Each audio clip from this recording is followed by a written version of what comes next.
Partnerem odcinka jest marka Bielenda, producent mgiełki do twarzy z SPF 50, idealnej do ochrony przed słońcem. Partnerem wyprawy do Maroka jest serwis wakacje.pl.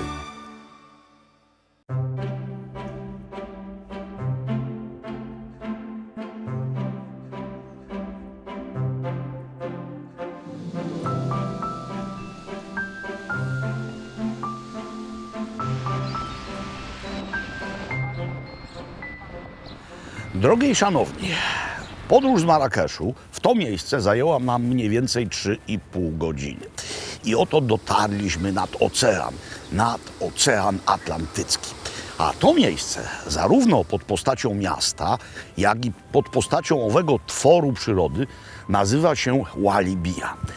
3,5 godziny podróży i zmieniliśmy klimat, ale zmieniliśmy również momenty sezonu turystycznego. W Marrakeszu, jak wam wspominałem we wcześniejszym odcinku, ów sezon właśnie tętni, pulsuje, no bo najlepsza temperatura do zwiedzania miasta, nie ma potwornych upałów. Natomiast tutaj, no już jest pustawo, ponieważ nawet latem, nawet jeśli jest tu gorąco, to mamy zawsze oceaniczną bryzę, więc jest to inny klimat, oceaniczny właśnie, łagodny. No i teraz chciałbym, byśmy tam zeszli na dół i zajęli się tym tworem przyrody. Naturalna laguna, Walibiya. Jala.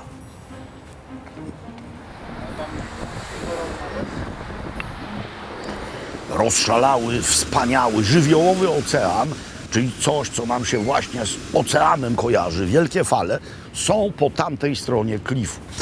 No po prostu mamy tutaj taki przesmyk w owym klifie, przez który wpływa woda. No i mamy przypływy i odpływy. W tej chwili zaczął się przypływ. Pewnie do wieczora to się całkowicie wodą wypełni. Ten piasek jeszcze jest wilgotny, ale ludzie w tej chwili korzystają z tego, że w niektórych miejscach woda jeszcze jest. No i po prostu chodzą i zbierają to, co ocean zostawił. Różnego rodzaju owoce morza, też ryby, które się w piasku zakopały. Rybacy mogą wypłynąć, widzicie? Łódź rybacka przez ten przesmyczek właśnie wpływa. A tam dalej, za tym cyplem, mamy hodowlę ostryg. Tak jest, Maroko również ma swoje ostrygi.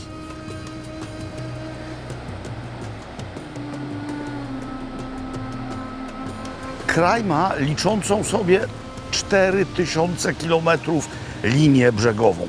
Można tak powiedzieć całkiem śmiało, bo w to trzeba wliczyć Saharę Zachodnią, a całkiem niedawno Organizacja Narodów Zjednoczonych uznała marokańską zwierzchność nad tym niegdyś spornym terytorium. Zatem 4000, a z tego jedynie 500 to wybrzeże Morza Śródziemnego. No więc jest to kraj atlantycki przede wszystkim, ale to z kolei sprawia, że jest tu więcej ryb i owoców morza. Moi drodzy, no gdzieś tam mamy Gibraltar i po drugiej stronie, już nad Atlantykiem, mamy Cadiz hiszpański, nad Atlantykiem.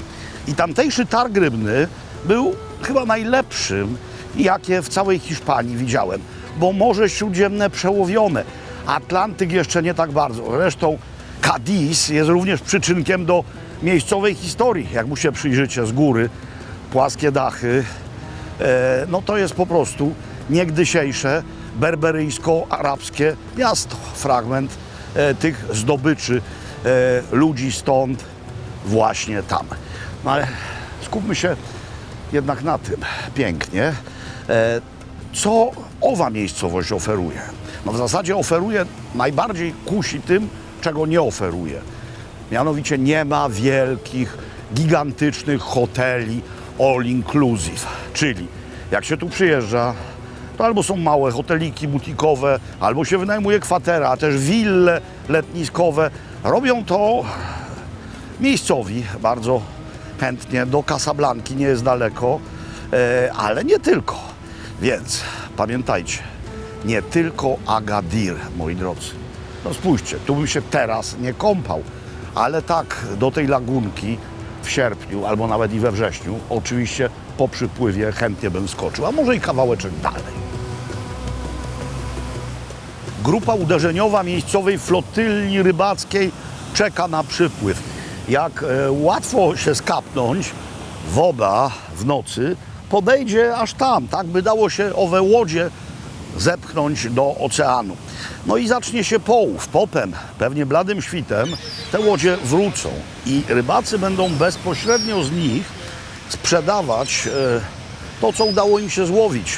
To jest zatem w odpowiednich chwilach również rodzaj targu, który oferuje najświeższe rzeczy z morza bez pośredników.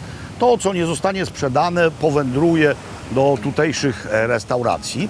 A jeszcze jest jedna usługa. Otóż panowie mają ze sobą takie przenośne grille. Jeśli przyjdziemy tutaj na bardzo wczesny obiad i zostaną jakieś ryby albo owoce morza, no to oni rozpalają pod tym rusztem i nam to podają. A kiedy już się nic nie dzieje, to siadają na tych krzesłach i patrzą w morze. Ludzie morza, nawet jak nie są na morzu, najczęściej morze obserwują. Morze. W przódy chciałbym zająć waszą uwagę pewnym procesem, który się dzieje. Chodzi mi o to bulgotanie. To jest tagine fruits de mer, czyli tagine z owoców morza. Kamionkowe, gliniane naczynie i taka stożkowa pokrywa. To było duszone w sosie z pomidorami, z kolendrą, z przyprawami. A to są krewetki o pil. Przed chwilą też bulgotały. Dobra, one już nie bulgoczą, więc teraz wam mogę powiedzieć, gdzie jesteśmy. No więc jest tu całe multum rybnych restauracji. Ta nazywa się Au Crabe, czyli u kraba. Wybraliśmy specjalnie taką, która jest niezwykle dostępna cenowo. To nie jest miejsce posz, nie wiadomo jakie. Tutaj przeciętne drugie danie kosztuje na nasze mniej więcej 30 zł. Najdroższą rzeczą w karcie są langusta oraz cały krab z rusztu, czyli z grilla. To kosztuje na nasze mniej więcej 100 zł. No dobra, co mamy jeszcze? Tutaj mamy solę zrobioną na sposób francuski, czyli meunière. Zatem dużo masła, trochę czosnku, no ale ponieważ jesteśmy w Maroku, więc mamy do tego ryż, mamy do tego, jak myślę, marchewkę taką aromatyczną, mamy do tego mulę. Mamy w końcu, a w zasadzie ja mam, bardzo rzecz skromnie wyglądającą, ale nie pokazywaliśmy już tego wczoraj.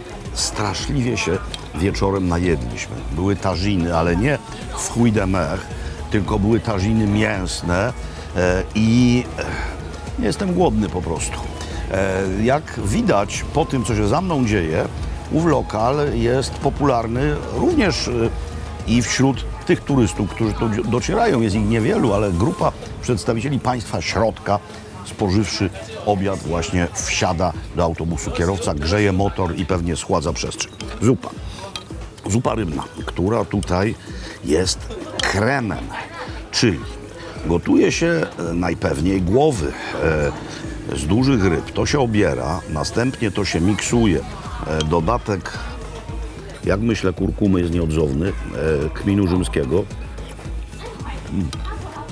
Tak, to jest łagodne. Zresztą musicie wiedzieć, że kuchnia marokańska w ogóle jest delikatna, aromatyczna i nieostra.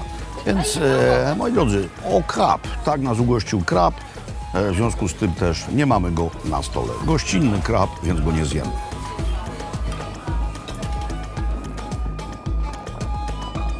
Wystarczyło zjeść niespieszny obiad i laguna niemal całkowicie wypełniła się wodą. Ten poziom cały czas się podnosi. Rybacy wypłyną niemal jak co dzień. Ale my teraz jedziemy na deser, w miejsce związane również z morzem, związane również z ową laguną. Deser niezwykle specyficzny, gdyż nie będzie to deser słodki, ale wspaniały. Zobaczcie, jak wygląda pięknie ten cypelek. Ktoś go musi nawadniać, no bo to wygląda niemal jak oaza. Są krowy, jest mleko, ale nie o mleko tu chodzi. Chodzi o miejsce, które nazywa się Huit Huan, kto choć trochę jarzy francuski, będzie wiedział, o co chodzi. A jak nie, to ja za chwilę tam właśnie, przy tym ładnym, bardzo białym budynku, wszystko dokładnie wyjaśnię.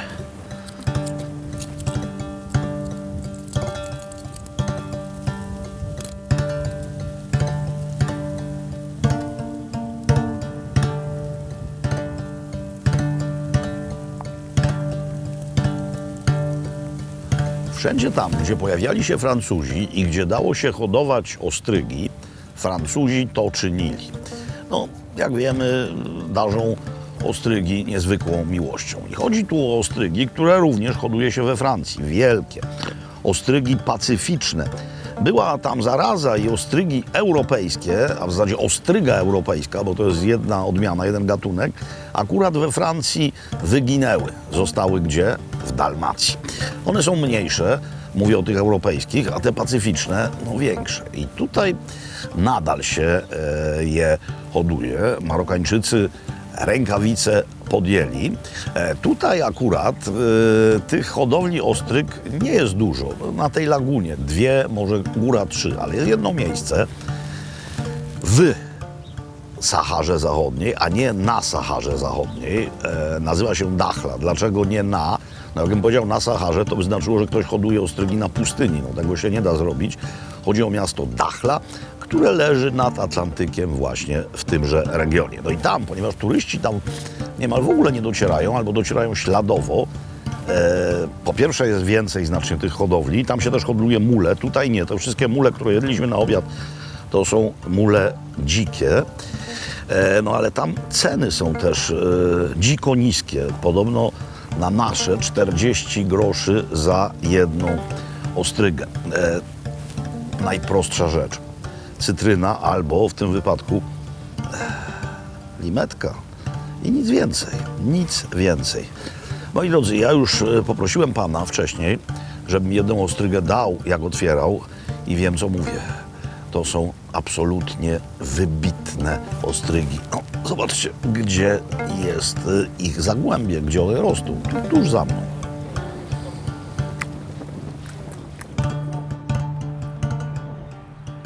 Jeszcze jeden pożytek z morza, przepraszam, z oceanu, mianowicie sól. Żeby ją pozyskać, potrzebne są saliny i to jest największa w okolicy salina, jest ich tutaj trochę. No i to jest miejsce nie tylko, w którym wytwarza się sól, z której korzystają ludzie, to jest również miejsce, z którego korzystają ptaki. Akurat te skałki, na których stoję, są dość popularne, widziałem to w internecie, wśród obserwatorów ptaków i wśród tych, którzy robią zdjęcia. No, tutaj przylatują flamingi, tutaj przylatują różne gatunki czapli, tutaj w końcu może pojawią się i bociany, chociaż nie wiem, bo bociany, jak wiadomo, żabek nie jedzą, a żabki nie żyją w takiej słonej, płytkiej wodzie. Ale w Maroku nasze bociany zimują. Jeśli mogę jakąś generalną uwagę a propos soli wypowiedzieć, to miejscowa kuchnia, to jest moje już dwudniowe doświadczenie, no, jest bardzo mało słona, co akurat mnie cieszy, ale zawsze sobie można dosolić, bo sól stoi na stole. Jest aromatyczna, pachnąca, nieostra i nie dosolona, albo też nie przesolona wedle tutejszych standardów. No tak, żegnamy się z owym fragmentem Atlantyku. Jedziemy nad Atlantyk, ale zupełnie gdzie indziej. Choć rzecz jasna, również do Maroka. Kącik partnerski. Partnerem tego odcinka jest marka Bielenda, producent kosmetyków, również kosmetyku tego, mgiełki ochronnej SPF 50 z serii Recharge.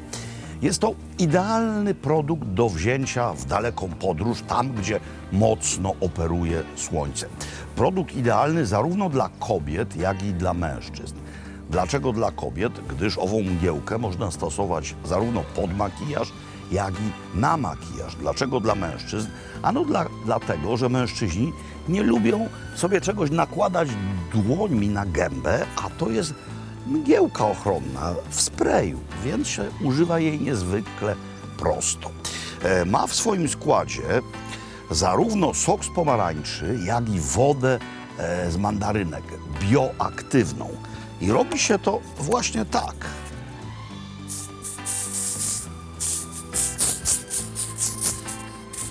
No po prostu prościej się nie da. Pachnie cytrusowo, pachnie orzeźwiająco, a w dodatku chroni przed słońcem, które tutaj, a jestem teraz w Afryce, jest mimo pory późnojesiennej bardzo intensywne. Z kodem Makłowicz35 dostaniecie na stronie bielenda.com wszystkie kosmetyki z serii Recharge z 35% zniżką, a możecie to kupić zarówno na owej stronie, jak i w wiodących drogeriach w kraju naszym. Partnerem całej naszej wyprawy do Maroka jest serwis wakacje.pl, który ma w swojej ofercie ogromną ilość wycieczek do przeróżnych miejsc na świecie całym. Wśród tej oferty jest również to, co wokół mnie, czyli Maroko, kraj niezwykle interesujący zarówno pod względem krajobrazowym, jak i kulturowym oraz historycznym. I teraz tylko od Was zależy, jaką formę wypoczynku tutaj wybierzecie. Czy chcecie leniwie odpoczywać w kurorcie miejscowym, jak na przykład w Agadirze, czy też chcecie jeździć i zwiedzać. Korzystając z aplikacji wakacje.pl w Waszym telefonie, możecie wybrać to, co Wam najbardziej odpowiada. Koniec kącika partnerskiego. Jesteśmy w mieście Al-Jadida, bardzo ważnym przystanku na naszej trasie, a mówiąc precyzyjnie, jesteśmy w miejscu, które było naszym noclegiem. No i to jest doskonała okazja, by opowiedzieć Wam o prawdziwej marokańskiej instytucji. Riad Vel Riyad. Typowe miejscowe domostwo, usytuowane najczęściej w centrach historycznych miast, w Medinach. Z zewnątrz rzecz bardzo niepozorna, no bo wąskie wejście, ale w środku z reguły to samo. Minimum 2 piętra, wewnętrzny dziedziniec, w środku lustro wodne, no i brak okien na zewnątrz, żeby całkowicie odciąć się od tego zgiełku Mediny. Wszystkie okna wychodzą na owe patio. A to jest niezwykle spektakularny Riyad, gdyż należał on do sułtańskiego gubernatora. To był pałac. No i chcę Wam pokazać mój pokój. To są bardzo często najpiękniejsze miejsca do spania w całym kraju. No nie wszystkie wyglądają aż tak genialnie jak to, ale w takich riadach mamy kilka albo kilkanaście pokoi, małe, butikowe przedsięwzięcia. Francuzi zainaugurowali ów trend kupowania historycznych siedzib i przekształcania ich w takie hotele. I to jest teraz bardzo modne. No, to jest łazienka. Rozmiar kabiny prysznicowej jest ogromny. Jeśli pytacie się, czy można zwykły papier toaletowy przekształcić w mini dzieło sztuki, to mówię Wam, że można. Więc jeśli chcecie zwiedzać tutejsze, stare, zabytkowe miasta, to nocowanie w Riyadach jest najlepszym pomysłem. W dodatku ma się tu kontakt z człowiekiem, nie z recepcją bezimienną. No i spełniają Wasze prośby na zawołanie. Śniadanie jest zawsze, czasami też można zamówić sobie kolację. No my kolacji już tu nie będziemy jedli, gdyż zaraz po śniadaniu idziemy w miasto, a potem jedziemy dalej. Ale śniadanie jak najbardziej na nas czeka. Zobaczcie, za chwilę pojawią się dania. Miejscowe śniadania są lekkie, ale to z mojego punktu widzenia idealnie, bo właśnie takie śniadania najbardziej lubię. Zacznijmy od tego, co już tutaj jest przede mną na ciepło. Będą jeszcze jajka, ale to jest niezwykle typowe dla tego kraju. 2 rodzaje naleśników śniadaniowych. To jest bagrir, naleśnik 1000 dziurek, drożdżowy, przypominający byliny. A to się nazywa msemen, jest bardziej chrupiące. Jedno i drugie podaje się z miodem. Tutaj już jest miód na powierzchni tegoż. Świeżo wyciśnięty soczek pomarańczowy, doskonały, oliwki, masło, drzemy, miejscowy ser, łagodny kozi albo też krowi, pieczywo typowe marokańskie, słodkie buły, owoce, kawa, mleko, jogurty. Powiem wam, że jest dobrze. A jeszcze wam powiem o tym riadzie, że nie jest on taki najbardziej typowy, ponieważ jak rzekłem, był to pałac gubernatora sułtańskiego i mamy tutaj mieszankę miejscowej architektury i miejscowej sztuki, ale są też elementy europejskiej. Jak będziemy w następnym riadzie, już w innym mieście, też go wam pokażemy. A teraz Bagrir. O, miód aż spływa. Pyszna. Naprawdę świetna.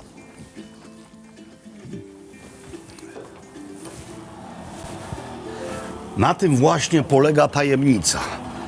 No bo tylko spójrzcie, piękne drzwi, to prawda, jest kołatka, jest dzwonek. Ale z zewnątrz nic nie zapowiada tego, co w środku. Zwykła Medina, zwykły ruch, zwykli ludzie. A my teraz idziemy w miasto.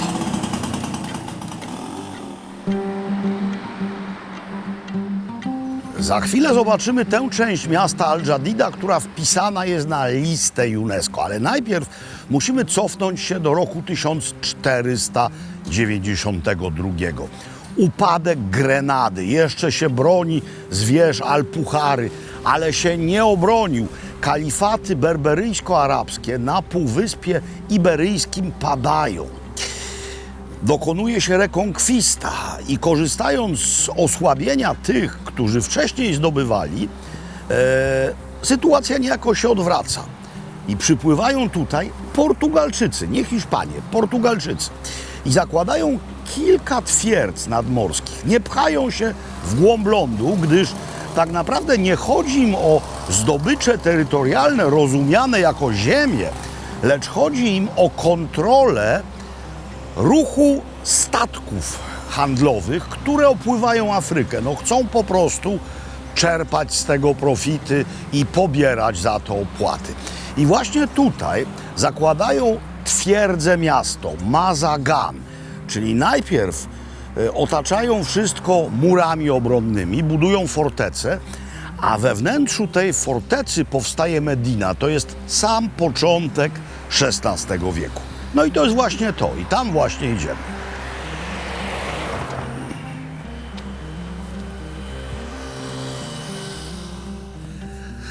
To była naprawdę bardzo porządna twierdza. To jest bastion Anioła. I mury tegoż mają w niektórych miejscach prawie 10 metrów grubości. Nic więc dziwnego, że to jest miejsce, w którym w Maroku Portugalczycy utrzymali się najdłużej. Dopiero w roku 1769 wojska sułtana marokańskiego Muhammada III odbiły miasto z rąk Portugalczyków. A co ci zrobili? No ci poza tym, że trochę tu rzeczy zaminowali, skorzystali z portu, wsiedli na swoje pływające jednostki, popłynęli do Brazylii i tam założyli miasto. Jakie? Mazagan.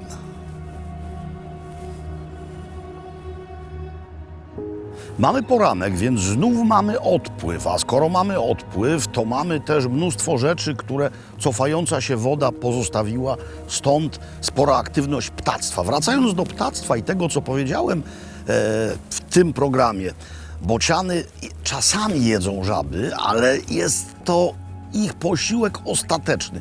Bociany po prostu żab nie lubią. A teraz wróćmy do Mazaganu. Otóż to miasto pozostawione przez Portugalczyków było przez jakiś czas opuszczone, no ale potem znowu zostało zasiedlone już przez tutejszych mieszkańców, a obok w czasach francuskiego protektoratu powstała nowa Al-Jadida. Ale teraz chciałbym, byśmy się przyjrzeli kilku najwyższym budynkom. Widzicie, tam w oddali z czerwoną dachówką to dawny kościół.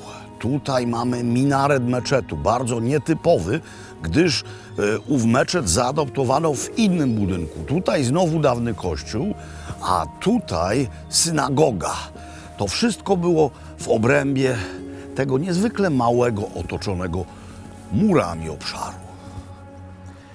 Pierwotny plan portugalski był taki, że wybrzeże marokańskie miało być usiane całym szeregiem podobnych miast, twierdz. Chodziło, jak już mówiłem, o kontrolę handlu morskiego i te miasta, twierdze miały być oddalone od siebie o 1 dzień jazdy koniem maksimum. To było bardzo ważne, no bo otoczenie, interior był wrogi Portugalczykom. Portugalczycy to byli najeźdźcy, więc tak naprawdę bardzo rzadko wychodzili poza mury twierdzy ze względu na aktywność plemion berberyjskich i arabskich. Te miasta musiały być samowystarczalne. Większość rzeczy przypływała tutaj morzem. Musiały mieć swoją wodę, ale żywność już nie. No nie dało się poza miastem obsiać jakiegoś pola. Berberowie i Arabowie natychmiast to niszczyli. No i to było, jak już rzekłem, ostatnie takie miasto portugalskie. Kiedy Portugalczycy się stąd wynieśli, jak to stało puste, mówiono na to Al-Mahduma, czyli miasto zniszczone. Potem, kiedy znowu zostało to zaludnione, zaczęto na to mówić Al-Jadida, czyli nowe miasto. Ostatnie chwile w Al-Jadidzie warto spędzić nad miejscową herbatą, mym zdaniem. Miejscową, miętową. 4 kostki na taki dzbanek. To nie jest zbyt dużo. I co teraz? Myślicie, że to się miesza łyżeczką, żeby to rozpuścić? Nie. To trzeba teraz co najmniej trzykrotnie przelewać. Czyli wlewa się do szklaneczek, wlewa z powrotem i w ten sposób cukier się roztapia. Żeby ów proces uprościć, zrobię to 2 razy tylko, ale pokażę Wam, jak oni to nalewają. Herbata musi się również napowietrzyć. No, w Indiach czaj z mlekiem również z dużej wysokości się nalewa, a w Hiszpanii cydr, który tam nie jest gazowany, nalewa się z bardzo dużej wysokości, żeby go napowietrzyć. No jeszcze raz. Chodzi o to, żeby było słodkie. Moi drodzy, zatem szklaneczka miejscowej herbaty i Al-Jadida adieu, kierunek Rabat.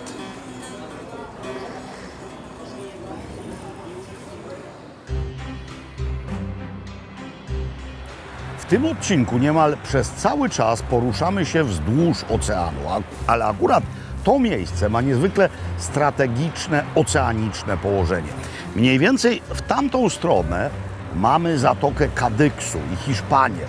Zatem ów strategiczny punkt doceniono już w XII stuleciu. W czasie panowania berberyjsko-arabskiej dynastii Almohadów postawiono tutaj te oto fortyfikacje. To był pierwotnie obóz wojskowy. To się nazywa Kasba Udaja, ale pierwotna tego nazwa to Ribat al-Fat, czyli twierdza, forteca zwycięstwa.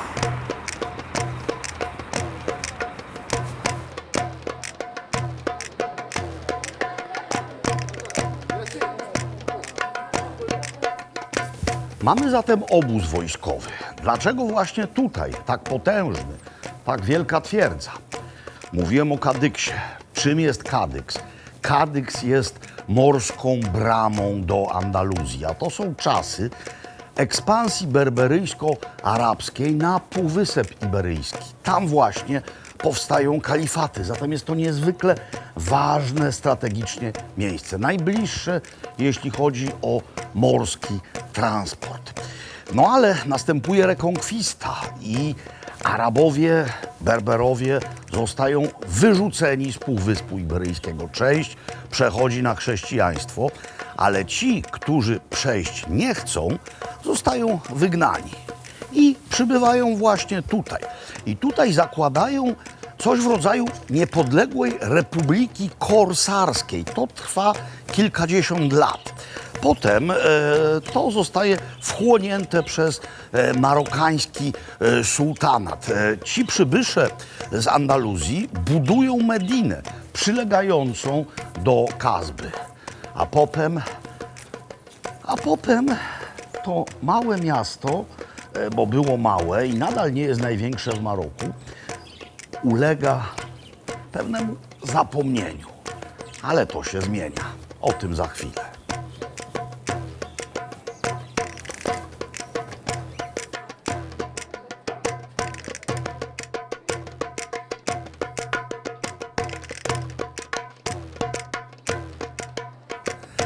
Dopiero przyjeżdżając tutaj, naocznie widzę, skąd się wzięły andaluzyjskie białe miasta. No na przykład Ronda. Oczywiście wiedziałem, że to Maurowie, wiedziałem, że to czasy kalifatu, ale to jest po prostu żywcem zdjęta architektoniczna skóra z tego, co jest tutaj, z pierwowzoru. Zobaczcie, białe ściany, niebieskie malunki, owe latarenki, owe doniczki, okiennice, kraty w oknach. Hiszpanie uwielbiają takie ozdobne, kute kraty w oknach. No po prostu wszystko jest takie samo.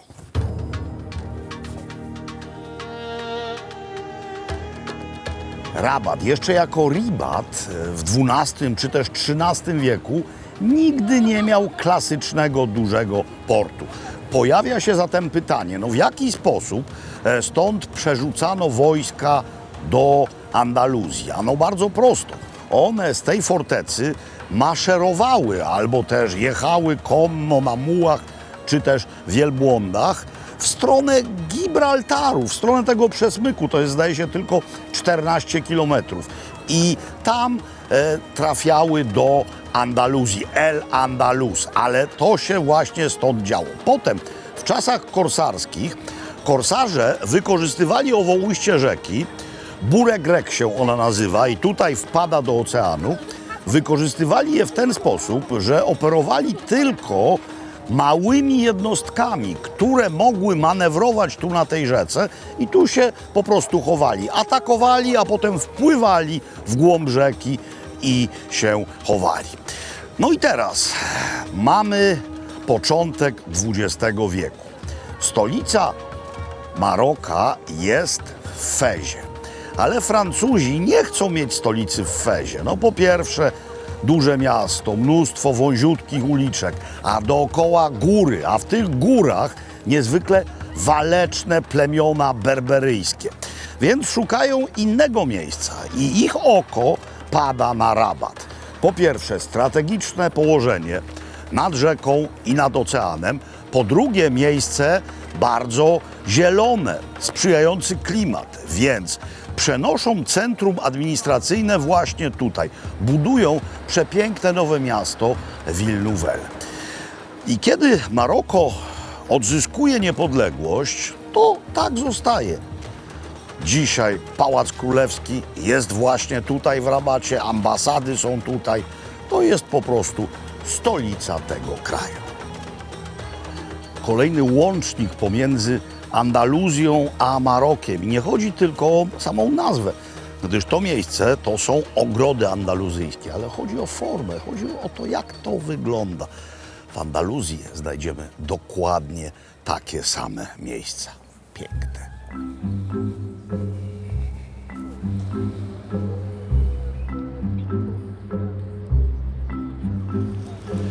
W tym miejscu mamy niejako miasto w pigułce, no więc mury owej Kasby, tej twierdzy, po której przed chwilą spacerowaliśmy. Piękna, szeroka aleja, mnóstwo jest tutaj takich. No i tam mury Mediny. Ta wieża po mojej prawej to jest wieża z XII wieku, wieża Hasan, meczetu, który nigdy nie został dokończony. Obok nowoczesna konstrukcja, to wieża Mohammada VI, obecnego króla Maroka. Zatem tam Medina i Ville Nouvelle. No i to wszystko, mimo że tak różne, to jest jedna, jakże piękna całość.